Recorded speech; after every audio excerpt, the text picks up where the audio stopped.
The massive ship appeared in Earth's space without warning. It was 10 times larger than any human vessel, its hull gleaming with unknown metals that seemed to shift color in the starlight. The ship's arrival sent every defense station into high alert. Admiral Sarah Chun stood in the command center watching the alien vessel through the main screen. No response to our hail signals, Admiral reported Lieutenant Jackson from his station. Keep trying and get me a full scan of that thing. The alien ship finally responded after 2 hours of silence. A holographic image appeared in the command center. The creature that looked back at them was tall and thin with pale blue skin and 4 eyes arranged in a diamond pattern on its elongated head. When it spoke, its voice carried the tone of someone addressing a child. I am Ambassador Velter of the Great Zephyrian Empire. You primitive beings will listen carefully to what I say. Admiral Chun stepped forward. This is Admiral Sarah Chun of the Terran Defense Force. You are in human space without permission. State your business. Velter made a sound that might have been laughter. Your space. Little mammal, you do not understand. Your place in the galaxy, the Zephyrian Empire, has ruled among the stars for 1,000 of your years. We have brought 47 species under our protection. Now we offer the same gift to humanity. What kind of gift? Chun asked, though she already suspected the answer. Surrender. Complete and immediate. You will give us 80% of all your resources. Your people will become third-class citizens of the Empire. In return, we will allow your species to continue existing. Chun felt her jaw clench. Around the command center, her officers exchanged dark looks.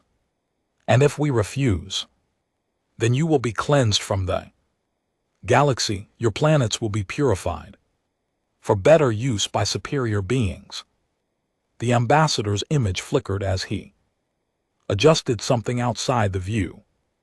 We have studied your pathetic technology. You still use chemical rockets to reach orbit. Your ships are made of simple metal. Your weapons fire solid projectiles. We have plasma lances that can melt your vessels from 1,000 kilometers away. Our shields can stop anything you might throw at us. You seem very confident, Chun said. Because we know what we face. 47 species have tried to resist us. All 47 learned the price of defying the Empire. You are nothing special, little mammals.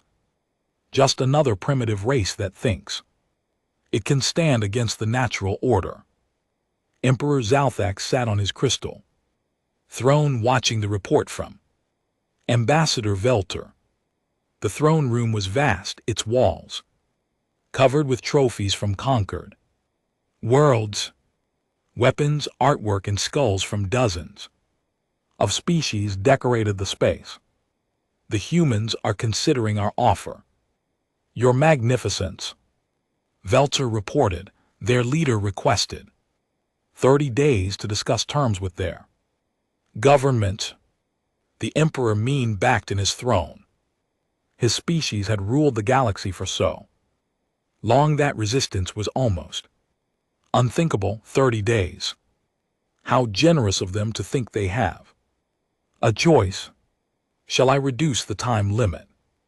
Your Magnificence. No, let them have their 30 days. It will give them time to understand how hopeless their situation is. Show me their military assessment. Holographic display appeared before the throne. It showed Earth's orbital defense platforms, a collection of outdated missile launchers and energy weapons. The human fleet numbered 200 ships, all Small and primitive by Imperial standards, threat level negligible. Read the report. Estimated conquest. Time 72 hours. Recommended force 1 battle fleet. Emperor Zalthax nodded, the same as always. These mammals will surrender when they realize what they face. If they do not, he gestured to a wall, covered with the skulls of species that had chosen to fight. We will add their bones to our collection, Admiral Chun called in. Emergency meeting of the Terran Defense Council. The room was small compared to the Emperor's throne room with simple metal walls and basic furniture. But the people gathered there had something the Empire lacked. Determination born of desperation. 30 days, Chun announced to the group. That's what we have to decide, the future of our species. President Harrison leaned forward. What are our options? Surrender or fight? There's no third choice. Can we win? Asked Defense Minister Robert Scott. Chun was quiet for a long moment. Not. With what they can see, what does that mean? Harrison asked. It means they've made the same mistake everyone makes when they first meet humans. They think what they see is all we have. Dr. Marcus Webb spoke from the far end of the table. Project Prometheus is ready, we just need the authorization. Harrison looked around the table. How long have we been preparing for this day? Since first contact with the Centauri traders 15 years ago, Webb replied, when we learned what the galaxy was really like. When we found out that peaceful species don't last long out here. Chun activated a secure holographic display. The Zephyrians counted our orbital platforms and our home fleet. They cataloged our weapons and found them primitive. They scanned our technology and found it basic. What they didn't find were the shipyards. The display showed star charts with dozens of hidden construction facilities scattered across the outer solar system and nearby star systems. Each facility was disguised to look like an asteroid or built inside actual asteroids. How many ships? President Harrison asked. 3,000. Replied, all built with technology the Empire has never seen. All waiting for this moment. The room was silent. The Empire expected to face 200 primitive vessels. Instead, they would meet a fleet 15 times larger, equipped with weapons designed specifically to counter everything the Empire thought they knew about human capabilities. They call us primitive mammals, Chun continued. They think we're another species that will roll over and submit. They've never faced humans before. They don't understand what happens when you threaten Earth's children. President Harrison stood up. Then let's show them. Activate Project Prometheus. Send a message to all fleet commanders. Humanity does not kneel, Ambassador.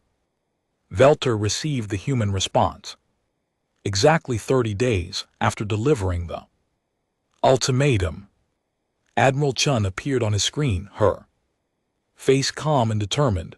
Ambassador Velter, I have humanity's answer to your Empire's generous offer. I hope your people have chosen wisely, little mammal. We have. Here's our response. No. Velter's four eyes widened. You refuse.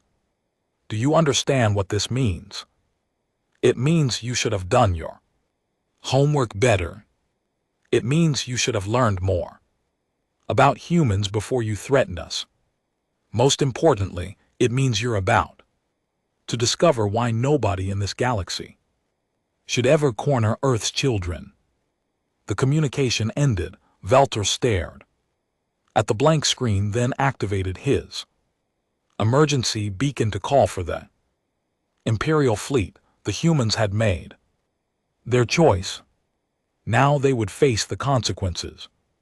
But in the hidden shipyards scattered across human space, 3,000 warships powered up their engines and prepared for battle. The Empire was about to learn that humans had been preparing for this war long before the first Zephyrian ship entered their space.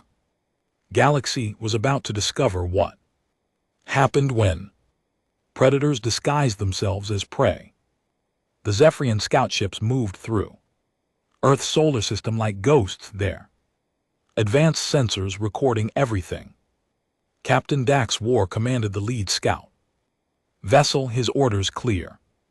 Catalog all human defenses for the coming invasion. Scan complete of the third orbital platform, reported his sensor officer. Same primitive technology as the others.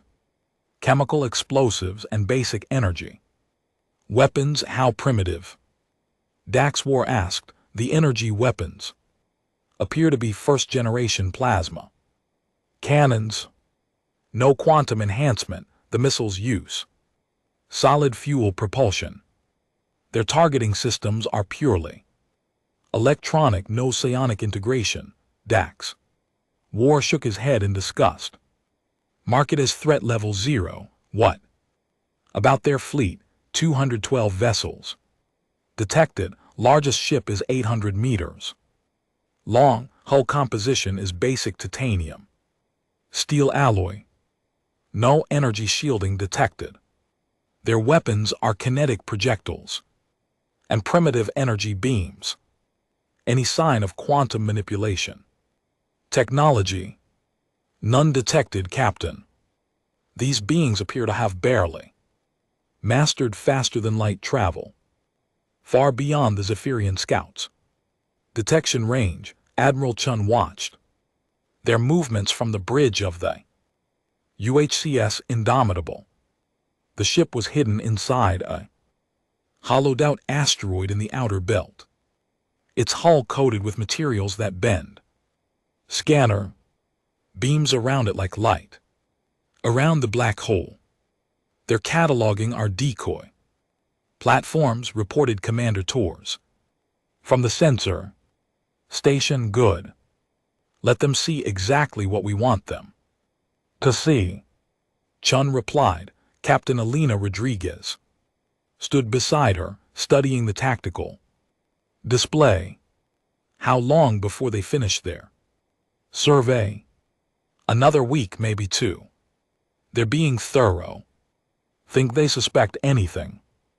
Chun smiled coldly. Look at their scan patterns. They're not searching for hidden facilities. They're just counting targets. They think they already know everything they need to know. Dr. Marcus Webb appeared on the main screen from his laboratory deep inside the asteroid. Behind him, technicians worked on devices that looked nothing like the primitive weapons the scouts had cataloged. Phase drive tests are complete, Webb reported. We can now move a full battleship instantly to any point within 50,000 km. The Zephyrians have never seen anything like it. Weapons testing, Rodriguez asked. The kinetic penetrators are performing beyond expectations. We're accelerating tungsten rods to 97% of light speed. Their quantum shields are designed to stop energy weapons and slow-moving projectiles. They've never faced relativistic kill vehicles. Chun nodded. And the hybrid plasma systems ready for deployment. We took their leak technology and improved it. Our plasma lances now burn 3 times hotter than Imperial weapons. Combined with our targeting systems, we can punch through their armor at maximum range. The hidden shipyards across human space hummed with activity. Inside the asteroid series now, completely hollowed out and converted into a massive construction facility. The final warships of the human fleet received their crews and weapons. Captain Jake Thompson walked through the corridors of his destroyer, the UHCS Phantom. Like all human warships, it looked crude. From the outside, just another metal hull with visible weapon ports and sensor arrays. The Zephyrians would see it and mark it as primitive. They would be wrong. Stealth systems online, reported his chief engineer, were invisible to their sensors, even at close range. Phase drive status: green across the board, sir. We can appear behind their formation, fire our full weapons load, and disappear before they can target us. Thompson smiled. That's exactly what we're going to do. Emperor Zalthus reviewed the scout reports in his private chamber. The data confirmed everything he expected: another primitive species with basic technology and outdated weapons. 47 species, he said to his aide general. Vexter. 47 species have tried to resist the Empire. Do you know what they all had in common? They all believed they could win your magnificence. Exactly. And do you know why they all lost? Because they did not understand the Empire's power. The Emperor walked to his trophy wall, running his fingers along the skull of a creature from the Altair system. No, General. They lost because they were content with their primitive ways. They never pushed beyond what seemed possible. They accepted limitations, and these humans, your magnificence, are no different. Look at the reports. Chemical rockets, metal hulls, kinetic weapons. They are exactly what they appear to be. A young species that hasn't learned its place in the galaxy. General Vexter studied the tactical display showing Earth's defenses. The fleet is ready to deploy, your magnificence. Admiral Kexman reports full readiness. 800 ships should be more than sufficient. Have him begin the operation. But in the hidden command center beneath Luna's surface, Admiral Chun received very different reports from her reconnaissance teams. Zephyrian battle fleet. Tardius is moving toward our space. Reported. Intelligence Officer Park. 800 vessels led by the Super Dreadnought. Dominion's Edge, their formation. Standard Imperial battle array. Heavy ships in the center, escorts on the flanks, support vessels in the rear. They're not even trying to hide their approach. Chun turned to Captain Rodriguez. They think this is going to be like their previous conquests. Quick, overwhelming, and one-sided. In a way, they're right, Rodriguez replied. It will be one-sided. Deploy the fleet. All ships to assigned positions. Begin Operation Ghost Protocol. Across human space, the real fleet began to move. Unlike the Zephyrian formation, the human ships didn't travel in neat formations that could be easily tracked. They moved individually or in small groups using the phase drives to jump between hiding spots. The human strategy was unlike anything the Empire had faced, where other species had built massive defense platforms and concentrated their fleets around important worlds. Humanity had scattered their forces throughout space. There would be no single decisive battle where Imperial firepower could crush the defenders. Instead, the humans would fight like wolves, appearing from nowhere, striking hard, and vanishing before the enemy could respond. Commander Maria Santos received. Her orders aboard the UHCS Retribution. Proceed to Grid 77 Alpha. Wait for the Imperial fleet to engage. The decoy platforms, when they're focused on the fake defenses, hit their rear guard with everything you have. Understood, Admiral. What about their shields? The kinetic penetrators will go right through them. Their quantum shields are designed to stop energy weapons. They've never faced solid projectiles, moving at 97% of light speed, and after we hit them, disappear. Let them wonder where the attack came from. Let them start to doubt what they think they know about us. The Zephyrian fleet approached Earth's solar system with confidence.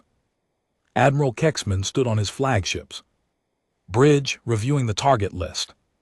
The human orbital platforms would be destroyed first. Then their pathetic fleet would be crushed. Scan shows the humans are arranging their ships in defensive formation around their home world, reported his tactical officer. As expected, they will try to make a brave stand. It will not matter. Shall we demand their surrender first? Admiral. Kexman looked at the tactical display, showing the weak human defenses. No, the Emperor wants this finished quickly.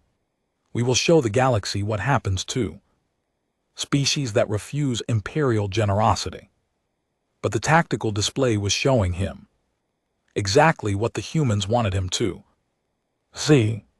The real human fleet was already in position, hidden throughout the solar system, waiting for the perfect moment to spring their trap. The Empire was about to learn that sometimes the prey was actually the predator. Admiral Kexman's flagship, Dominion's edge, dropped out of faster than light travel at the edge of Earth's solar system. Behind him, 800 Imperial warships materialized in perfect formation, their hulls gleaming with the power of 1,000 conquered worlds. Begin scanning for human defensive positions. Kexman ordered. Sir, we're detecting the orbital platforms, exactly where our scouts reported them. But the sensor officer paused, confusion clear in his voice. But what? There are no human ships in defensive formation around their home world. In fact, we're not detecting their fleet at all. Kexman frowned. Expand the scan. They must be hiding behind their moon or planets. Scanning. Sir, I'm detecting approximately 50 human vessels scattered throughout the system, but they're not in any recognizable formation. Most seem to be moving away from us. Cowards, Kexman spat. They're running. Begin pursuit of the fleeing vessels. We'll hunt them down one by one. But as the Imperial fleet began to move deeper into the solar system, a single transmission reached them on all frequencies. Admiral Chun's voice was calm and clear. Imperial fleet, this is Admiral Sarah Chun of the Terran Defense Force. You should have taken the hint when we said no. Now you're about to learn why humanity doesn't kneel to anyone. Locate the source of that transmission. Kexman ordered. Sir, it appears to be coming from everywhere and nowhere. I can't pinpoint the origin. Suddenly, space itself seemed to tear apart. 2,000 km behind the Imperial rear guard, 3 human destroyers materialized from nowhere, their weapons already firing. But these weren't the primitive kinetic weapons the Imperial intelligence had reported. Tungsten rods accelerated to near light speed, slammed into the rear Imperial cruiser before its shields could adapt. The quantum barriers that had protected Zephyrian ships for centuries proved useless against solid matter moving at 97% of light speed. The rods punched through the shields like they weren't there, through the armor like it was paper, and through the ship's core like it was empty space. The Imperial cruiser Eternal might exploded in a brilliant flash, its debris scattered across 1,000 kilometers. What just happened? Kexman shouted before anyone could answer. The 3 human ships vanished as suddenly as they had appeared. Space folded around them and they were gone. Sir, we're detecting massive energy spikes throughout the system, the sensor officer reported, his voice shaking. Something is moving out there, but I can't get a clear reading, Commander. Jake Thompson smiled from the bridge of his destroyer Phantom as they materialized behind another Imperial formation. Target the heavy cruiser on the left. Flank, fire all kinetic penetrators. Firing, his weapons officer called out. 6 more tungsten rods streaked across space at impossible speeds. The Imperial heavy cruiser Destinies blade tried to rotate its shields to intercept, but the rods arrived before the ship could react. The first rod punched through the engine section. The second destroyed the main reactor.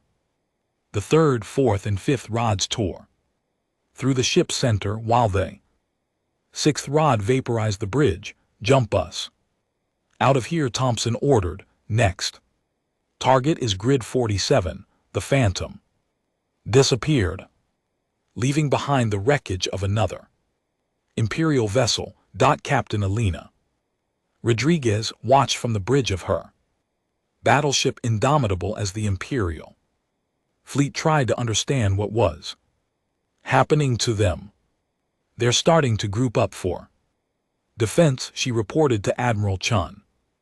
Good, that's exactly what we want them to do. When they cluster together, they become easier targets for the big weapons. Begin Phase 2, all battleships. This is Rodriguez. Target the Imperial Center formation. Full weapons load. 12 human battleships materialized in a perfect sphere around the tightly grouped Imperial heavy units. Each battleship carried weapons that the Empire had never imagined. Hybrid plasma, kinetic cannons that fired superheated tungsten at relativistic speeds. Fire. Rodriguez commanded. The space around the Imperial formation lit up like a new star. Dozens of plasma-enhanced kinetic rounds struck Imperial shields from every direction simultaneously. The quantum barriers designed to stop energy weapons or slow projectiles had no defense against the hybrid attack. 7 Imperial heavy cruisers and 2 battleships died in the first salvo. Impossible, Admiral Kexman breathed as he watched his formation disintegrate.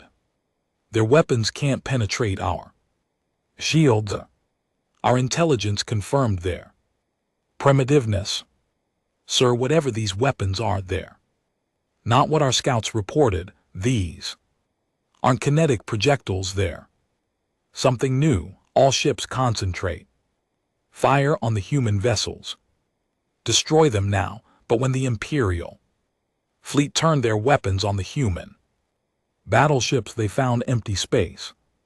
The human vessels had vanished, using their phase drives to jump to new positions before the Imperial weapons could lock on to them. Commander Maria Santos appeared behind the Imperial left flank with her squadron of heavy cruisers.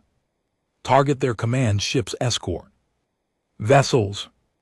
We need to isolate their flagship. Her ships fired a coordinated spread of kinetic penetrators and plasma bolts. The Imperial escorts, caught completely off guard by the new attack angle, lost 3 ships in the opening seconds. Phase jumped to position 7, Santos. Ordered, her ships disappeared before the Imperial return fire could reach them. Admiral Kexman stared at his tactical display in growing horror. In 30 minutes of combat, he had lost nearly 50 ships. The humans had lost none. This wasn't a battle, it was a massacre. How are they doing this? He demanded. Sir, their ships appear to be using some form of instantaneous transportation. They appear, fire, and vanish before we can respond. Our targeting computers can't lock on to them and their weapons. Sir, our science teams are analyzing the debris. These aren't the primitive kinetic weapons our scouts reported. These are advanced penetrating rounds moving at nearly light speed combined with plasma enhancement. Our shields have no defense against them. Kexman felt something he had never experienced in a century of Imperial service: fear. Send a message to the flagship. Tell them we need reinforcements immediately. But Admiral Chun wasn't finished with the Imperial fleet. Phase 3 was about to begin. All Wolfpack squadrons, begin harassment attacks, she ordered. I want them to think human ships are everywhere. Make them paranoid, make them afraid. Throughout the solar system, small groups of human destroyers and frigates began appearing and disappearing like ghosts. They would materialize, fire a few kinetic rounds, destroy an Imperial escort or transport, and vanish before any retaliation was possible. The Imperial fleet, which had entered the system in perfect formation with absolute confidence, was now scattered and confused. Ships fired at shadows. Commanders reported attacks that their sensors couldn't confirm. The psychological effect was devastating. Sir, we've lost 137 vessels, the tactical officer reported to Admiral Kexman. Their losses are 0. Confirmed kills, 0. How is that possible? Sir, we haven't been able to maintain target lock on any human vessel long enough to deliver effective fire. Kexman looked at his tactical display. The confident attack formation was gone. His ships were scattered across the system, running from an enemy they couldn't catch or predict. For the first time in Imperial history, a Zephyrian fleet was losing a battle not because they were outnumbered or outgunned, but because they had completely misunderstood their enemy. Admiral, his communications officer called out, "We're receiving another transmission from the human commander." Admiral Chun's face appeared on the main screen.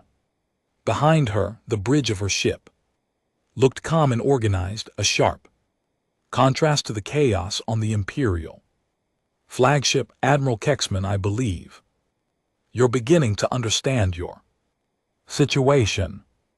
You came here expecting to face primitive species with basic weapons. Instead, you found humans.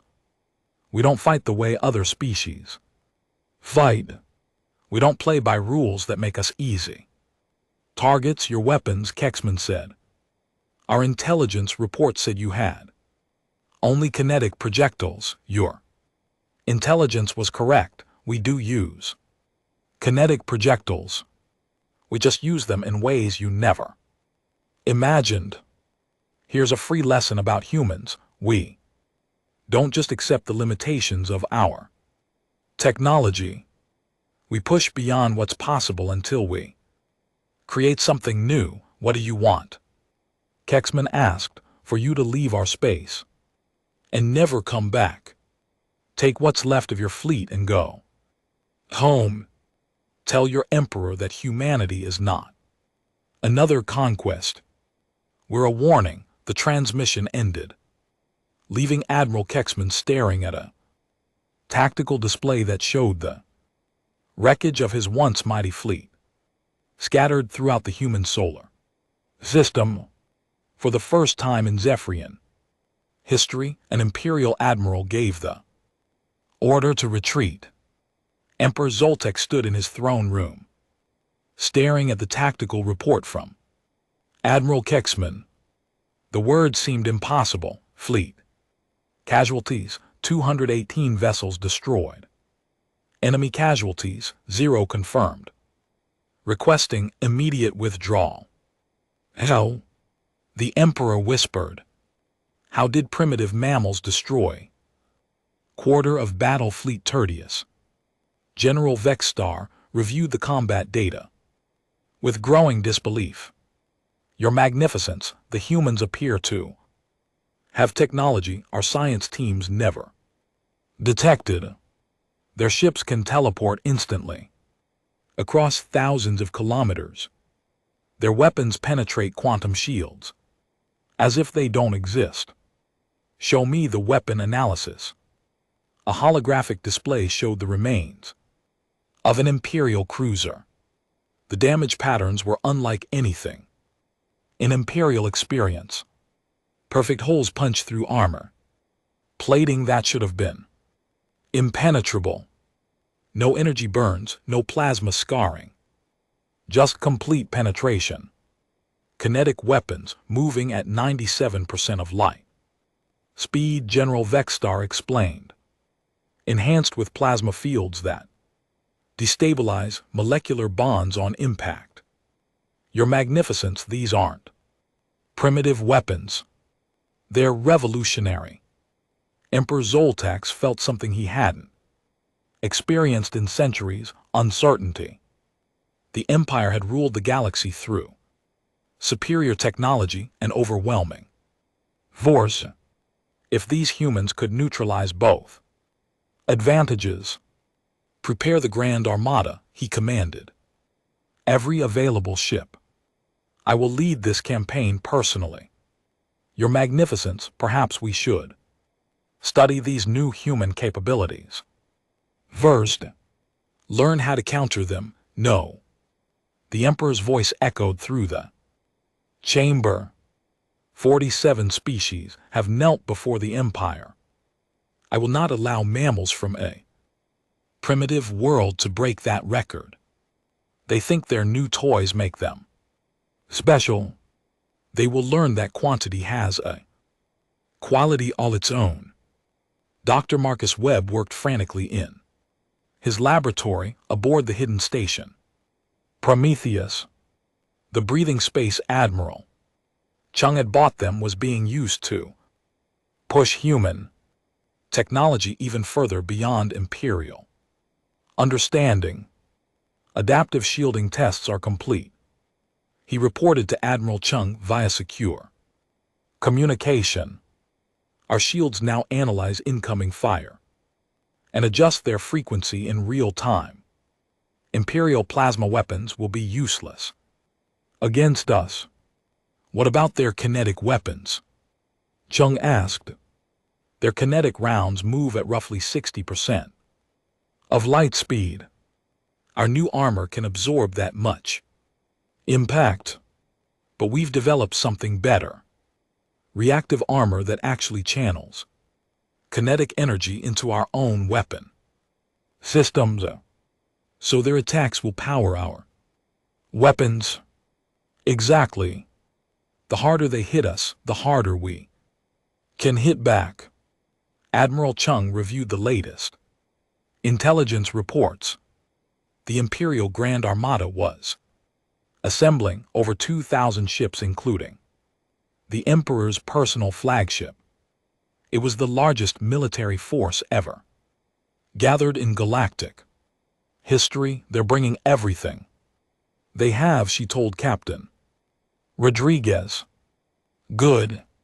That means we can destroy their entire fleet in one battle instead of hunting them down ship by ship. The Emperor's ship is the Celestial Dominion 5 km long, heavily armored, with enough firepower to crack a planet.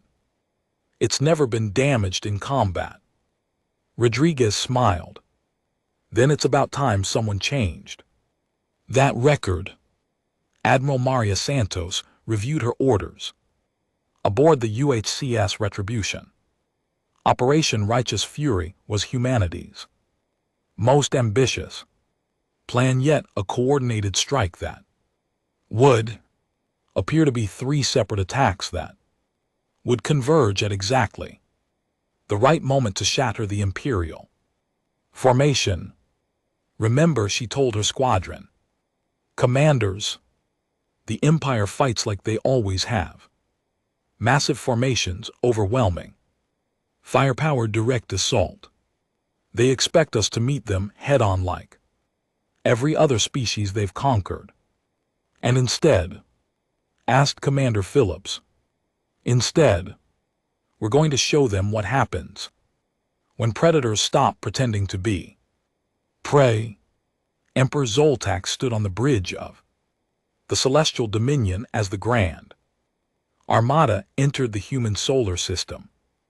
Behind him, 2,000 Imperial warships formed a wall of metal and energy that stretched across space. Magnificent, he breathed. No species has ever faced such power and lived to tell about it. Sir, we're detecting human ships throughout the system, but they're not in formation. They appear to be scattered randomly. They know they cannot win a direct confrontation. They will try their hit-and-run tactics. Again, it will not matter. We have too many ships for them to eliminate one by one. But Admiral Chung had no intention of fighting the same battle twice. From her command ship hidden inside an artificial asteroid, she watched the Imperial fleets approach. They think we'll use the same tactics that worked before. They're wrong. All ships, this is Admiral Chung. Operation Righteous Fury is now active. Execute attack plan Omega. What happened next would be studied by military historians for generations. The scattered human ships didn't attack the Imperial fleet directly. Instead, they began to move in patterns that seemed random but were actually precisely calculated. Commander Thompson's destroyer squadron appeared behind the Imperial left flank and fired a full spread of kinetic penetrators, not at Imperial ships but at empty space. The tungsten rods, moving at near light speed, would take exactly 47 seconds to reach their target coordinates. Captain Santos' heavy cruisers materialized above the Imperial formation and fired their plasma-enhanced rounds, again, not at Imperial ships but at carefully calculated points in space. Admiral Rodriguez's battleships appeared below the Imperial fleet and launched their most powerful weapons, singularity torpedoes that would create artificial gravity wells at specific locations. To the Imperial observers, it looked like the humans had made a terrible tactical error. They were firing at empty space, wasting their ammunition while the Grand Armada maintained its course. Emperor Zoltax laughed. They're panicking. Their weapons aren't even aimed at us. But Admiral Chung was counting down the seconds. 30 seconds to convergence. The Imperial fleet continued its advance toward Earth, confident that the human attack had failed. 20 seconds to convergence. Emperor Zoltax noticed something strange. Why aren't the humans firing again? Why did they just fire once and retreat? 15 seconds to convergence. General Vexstar studied the tactical display. Your Magnificence, I'm detecting some unusual energy readings ahead of our formation. 10 seconds to convergence. Sir, there's something wrong with space itself directly in front of us. 5 seconds to convergence. All ships brace for impact, Admiral. Chung commanded. The human weapons arrived at their targets simultaneously. Dozens of kinetic penetrators, plasma bolts, and singularity torpedoes struck the same area of space at exactly the same moment. But they hadn't been aimed at that empty space. They had been aimed at where the Imperial fleet would be when the weapons arrived. The Grand Armada flew directly into a concentrated barrage that had been fired 47 seconds earlier. The Imperial ships, moving at high speed, in tight formation, couldn't avoid the precisely timed ambush. Kinetic penetrators moving at near light speed slammed into Imperial hulls. Plasma bolts destabilized shields and armor. Singularity torpedoes created gravity wells that pulled ships out of formation and into each other. In the first 10 seconds of the attack, the Empire lost over 300 ships. Emperor Zoltax watched in horror as his perfect formation disintegrated around him. How did they do that? How did they know where we would be? Your Magnificence, they didn't aim at where we were. They aimed at where we would be. They calculated our exact position 47 seconds in advance. Impossible. No species has that level of tactical precision. But Admiral Chung was already implementing Phase 2 of the operation. All wolf packs begin final assault. Target their command ship. Human destroyers appeared throughout the Imperial formation, no longer content to strike and vanish.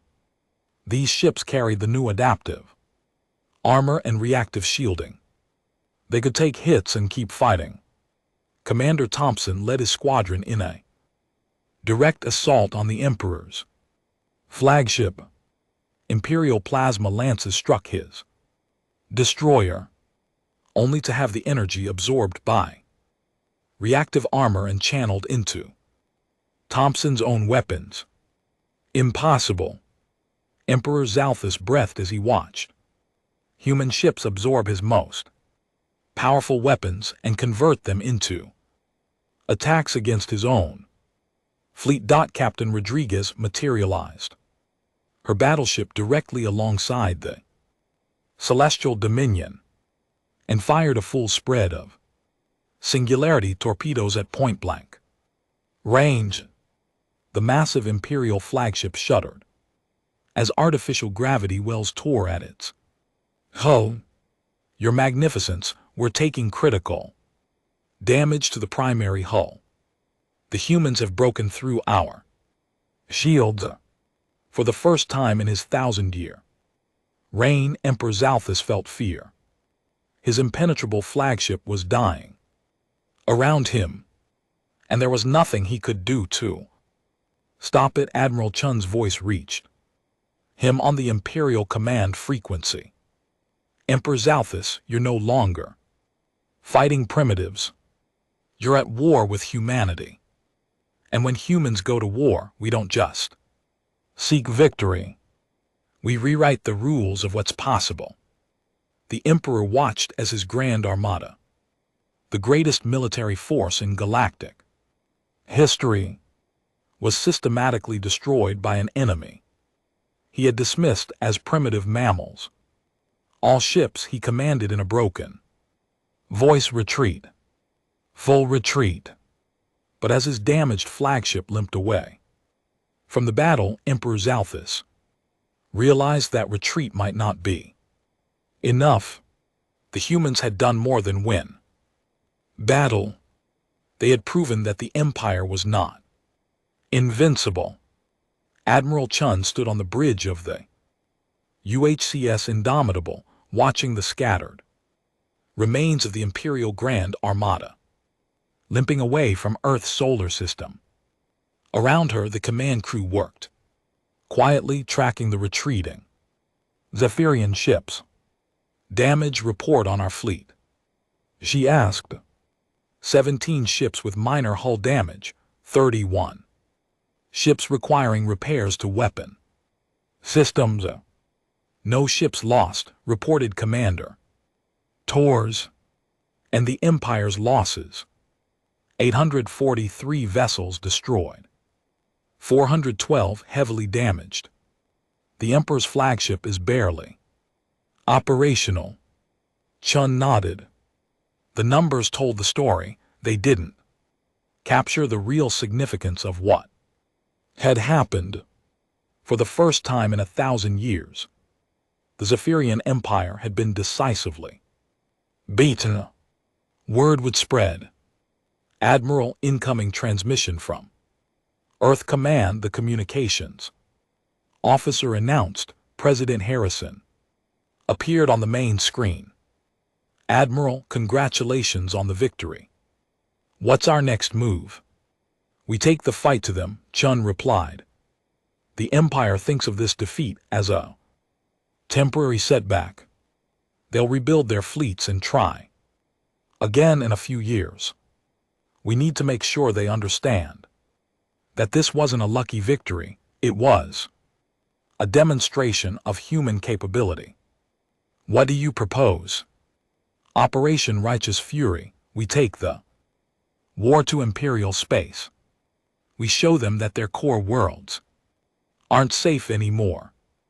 Dr. Webb's research teams have been working around the clock since the battle. The captured Imperial technology, combined with human innovation, had produced breakthroughs that even Chun found hard to believe. Long-range phase drives are now operational, Webb reported. We can move our entire fleet to any star system within 500 light-years instantly. The Empire's early warning networks won't detect us until we're already there. What about their planetary defenses? We've analyzed the Imperial shield technology. Their planetary barriers are designed to stop orbital bombardment and large-scale invasions. They're not designed to stop what we're planning, which is precision strikes against military targets only. We're not here to conquer their worlds or hurt their civilians. We're here to prove that nowhere in their empire is beyond human reach. Captain Rodriguez received her assignment 3 days later. Command of Task Force Alpha. 40 ships tasked with striking the Imperial naval yards at Vega Prime. Remember, Admiral Chun told her during the briefing, this isn't about destruction. It's about demonstration. We hit their military infrastructure, disable their shipyards, and leave. The goal is to make them understand that we can appear anywhere, anytime. What if their defense fleets try to stop us? Then we show them that the Battle of Seoul wasn't a fluke. Rodriguez smiled. Understood, Admiral. The strike on Vega Prime came without warning.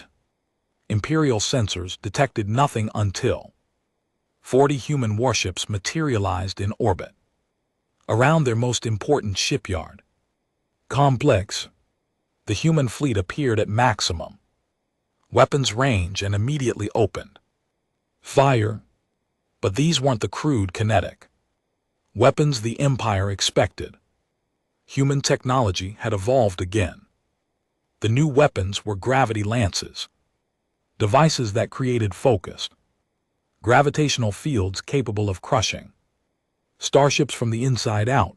The Imperial orbital platforms, designed to stop energy weapons and projectiles, had no defense against weapons that attacked the very fabric of space-time.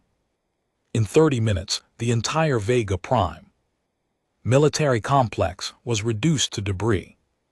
Admiral Richter, commanding the Vega Prime Defense Fleet, watched in horror as his orbital fortresses collapsed under their own weight. How are they doing this? How are they manipulating gravity? Sir, our science teams have no explanation. These weapons operate on principles we don't understand. Send a fleet-wide message to all Imperial commands. The humans have technology beyond our current understanding. They can appear anywhere without warning and deploy weapons we cannot counter. The message reached Emperor Zalthus as he sat in his damaged throne room, reviewing reports of human attacks across the Empire. In just 2 weeks, human forces had struck 12 major Imperial installations. Each attack followed the same pattern: sudden appearance, devastating precision, strikes, immediate withdrawal. They're everywhere, General Vex Star reported. Our early warning networks detect nothing. Our defense fleets arrive too late. Our weapons are ineffective against their technology. How many systems have they hit? 17, Your Magnificence. But that's not the worst part. What could be worse than this? The subject species are beginning to rebel. The Altarians have declared independence. The Centauri Federation has expelled all Imperial administrators. 3 more species have stopped paying tribute. Emperor Zalthus felt his 1,000-year empire crumbling around him. The humans had done more than defeat his fleets. They had proven that the empire could be challenged successfully. Sir, incoming transmission from the human fleet. It's Admiral Chun. The human commander appeared on the throne room's main display. She stood on the bridge of her flagship, which now orbited Zephyros Prime itself, the Imperial home world. Emperor Zalthus, I believe it's time we discuss terms. The Emperor stared at the screen in shock. You're in my home system. How is that possible? The same way everything else has been possible. Human innovation combined with human determination. You thought you were dealing with another primitive species that would submit to your empire. Instead, you found predators disguised as prey. Around the Imperial home world, the human fleet materialized ship by ship. First dozens, then hundreds of vessels appeared in perfect formation around the planet that had ruled the galaxy for a millennium. Your terms? The Emperor asked, his voice barely a whisper. Complete withdrawal from all human space, recognition of human territorial sovereignty, reparations for your attempted invasion, and most importantly, a guarantee that the Empire will never threaten Earth or her colonies again. And if I refuse? Admiral Chun gestured to the tactical display behind her, which showed human ships positioned around every major Imperial world. Then you'll discover that humanity doesn't just fight wars, Emperor. We fight extinctions. When Earth's children go to war, we don't stop until the threat is eliminated completely. You would destroy our entire civilization. We would do whatever is necessary to protect our species and our freedom. The choice is yours. Emperor Zalthus looked around his throne room at the skulls of species that had defied the Empire. For the first time, he understood that he was looking at his potential fate. I accept your terms, he said quietly. Wise choice. You have 48 hours to begin an Imperial withdrawal from human space. We'll be watching.